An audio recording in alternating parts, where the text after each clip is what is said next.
In the early years, as the party's head, Jiang Zemin's position inside the CCP was not very secure. Not only did he have to confront pressures from the senior leaders in the party, but also he had to face the general public's dissatisfaction over the Tiananmen massacre. Meanwhile, China's foreign relations were on the rocks. Many countries called back their ambassadors. Trade and arms embargoes hit China's economy hard. Premier Li Peng was originally Jiang's immediate superior, but when Jiang was made general secretary, Li became Jiang's subordinate. It was somewhat awkward for both.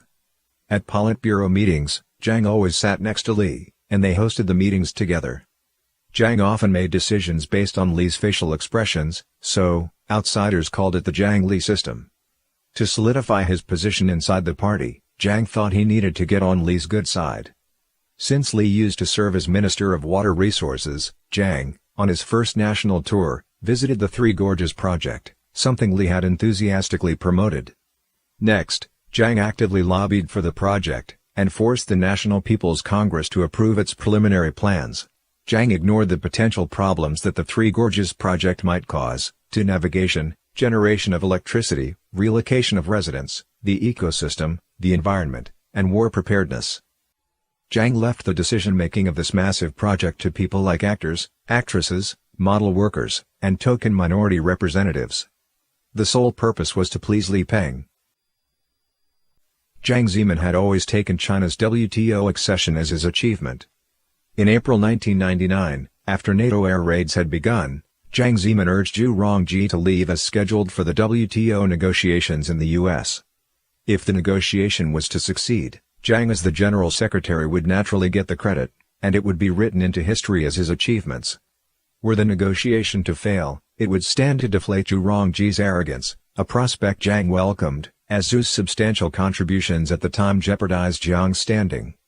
However, considering the circumstances, it seemed impossible for the negotiation to achieve anything. Were Zhu not to go though, a golden opportunity might be missed. Both Li Peng and Qian Qishan were against Zhu Rongji's visit to the U.S. They thought his appeasement diplomacy amounted to begging for favors and showing weakness. Zhu's attitude was evident. He knew that the agriculture, telecommunication and finance industry of China would be hurt by China's joining the WTO. Besides, given the low efficiencies of the state enterprises, many enterprises would go bankrupt if fair competition were to be allowed. Zhu thus didn't want to make too many concessions in his negotiations with the United States. But Jiang instructed him otherwise and told him to focus on winning the political battle. Zhu was prudent, having every concession approved by Jiang. However, the CCP senior statesmen were unhappy, even outraged with these concessions. Upon seeing their reactions, Jiang made Zhu Rongji a scapegoat, seamlessly shifted all the blames to him. In October 1999, Jiang urgently needed a way to improve China's relations with the West, and to quell popular discontent over the suppression of Falun Gong. It was for this reason, his thinking turned to the WTO. Jiang called a meeting of the Politburo demanding everybody's support for greater degrees of concessions. When Zhu Rongji negotiated with the U.S. delegation at the table, it was Jiang who called the shots in each move behind the scenes. The concessions made to gain WTO accession were far more than those proposed with appeasement diplomacy. On October 15, when both sides signed the agreement, Zhu Rongji drew upon the lesson he had learned, that great achievements make one's boss feel insecure, and didn't attend the signing ceremony. Nor did he attend the celebration party held at Zhongnanhai that night. Newsweek magazine commented that the WTO agreement made Zhu Rongji an invisible man. It was Jiang who was the most eager in regards to the celebration of the 50th anniversary of the CCP's reign.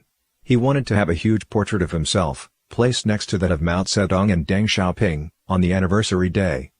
He wanted the Army, Navy and Air Force march before him, and enjoy the feel of being the chairman of the military commission, to show off the power to the world.